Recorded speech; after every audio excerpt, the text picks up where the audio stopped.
शाही बंदगी। आइए मित्रों, आप सभी का हमारे YouTube चैनल शीतल शब्द कबीर का पर बहुत बहुत साधुवाद। मित्रों, आज की इस वीडियो में जानेंगे कि आखिर इंसान को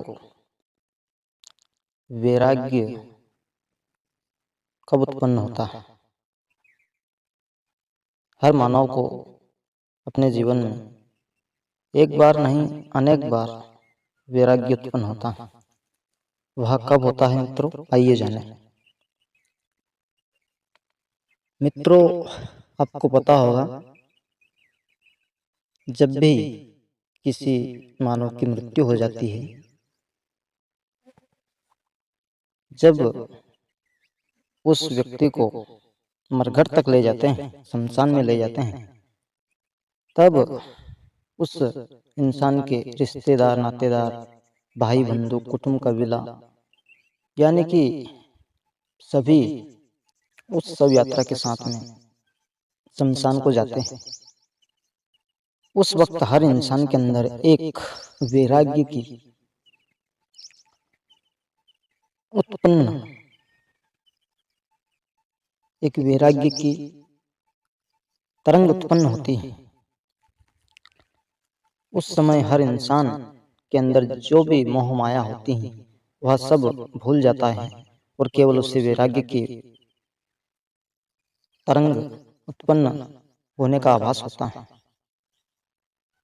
वह उस समय यही सोचता है कि फला व्यक्ति की मृत्यु हो गई, ये चले गए, अपने साथ में कुछ भी नहीं ले गए, और ना ही इनके साथ में इनका पुत्र जा रहा है, ना ही पुत्री, ना ही पत्नी, ना ही भाई, ना ही अन्य कोई रिश्तेदार, नातेदार।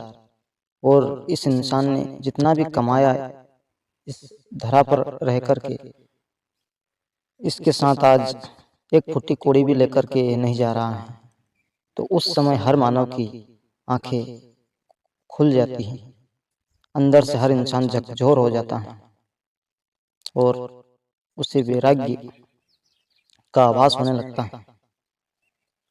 उसके अंदर वैराग्य जन्म ले लेता है। किंतु मित्रों, वह वैराग्य उसके अंदर उतने ही समय तक रहता है जब तक कि वह शमशान में रहता है। शमशान से घर आते समय धीरे धीरे धीरे धीरे वह वैराग्य ऑटोमेटिक समाप्त हो जाता है। वह फिर से घर आकर के अपने काम काजों में व्यस्त हो जाता है। फिर से धीरे धीरे मोह माया का आवरण उसे अपने घेरे में ले लेता है। मित्रों, एक समय की बात है, जब साहब कबीर जिस समय इस धरती पर सशरीर मौजूद थे, उस समय की बात है मित्रों। गांव में किसी व्यक्ति की मृत्यु हो जाती है।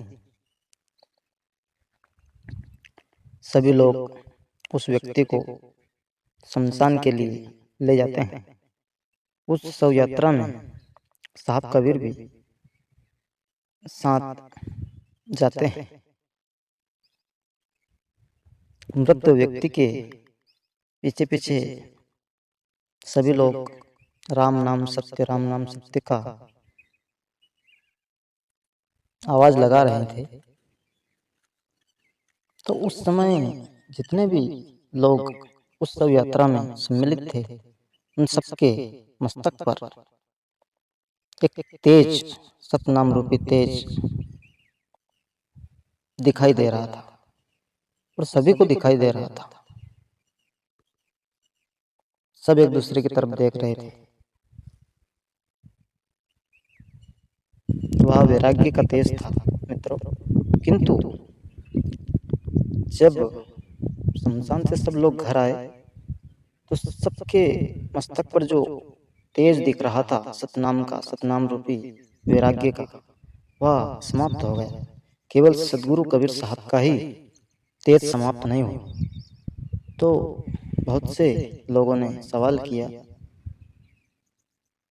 कि हे कबीर, साथ में हम लोग भी शमशान गए थे और हमारे मस्तक पर भी यह तेज था, लेकिन आए तो यह तेज समाप्त हो गया, किंतु तुम्हारे मस्तक का तेज समाप्त नहीं हुआ, इसका क्या कारण है? तब साहब कबीर ने कहा कि हे मूर्खो, हे मानव, तुम सब मूर्ख हो। तुम सब ने अपने आप को मोह माया के अधीन कर दिया है, किंतु मैंने मोह माया को अपने अधीन करके रखा है, अपने मन को अपने अधीन करके रखा है। मैंने पूरे शरीर पर विजय प्राप्त की हुई है। मैं राम नाम में रमा हुआ हूँ और राम नाम मुझ में रमा हुआ है।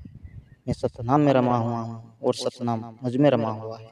तो किस प्रकार से मेरा ओज तेज सत समाप्त हो सकता है? तुम शमशान से आए और फिर से मोहमाया ने तुम्हें घेर लिया, किंतु मुझे मोहमाया क्या घेरे, वो स्वयं मेरा अधीन है।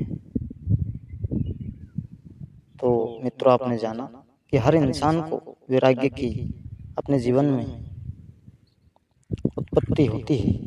हर इंसान के अंदर, जीवन के अंदर वैराग्य उत्पन्न होता है जब वह शमशान को किसी की शव यात्रा के साथ जाता है उस समय, और वह वापस आता है अपने घर को, उस समय वैराग्य समाप्त हो जाता है।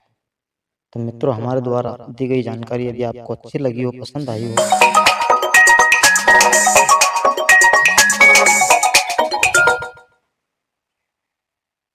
तो कृपया हमारे चैनल को सब्सक्राइब करें व वीडियो को लाइक जरूर करें। साहिब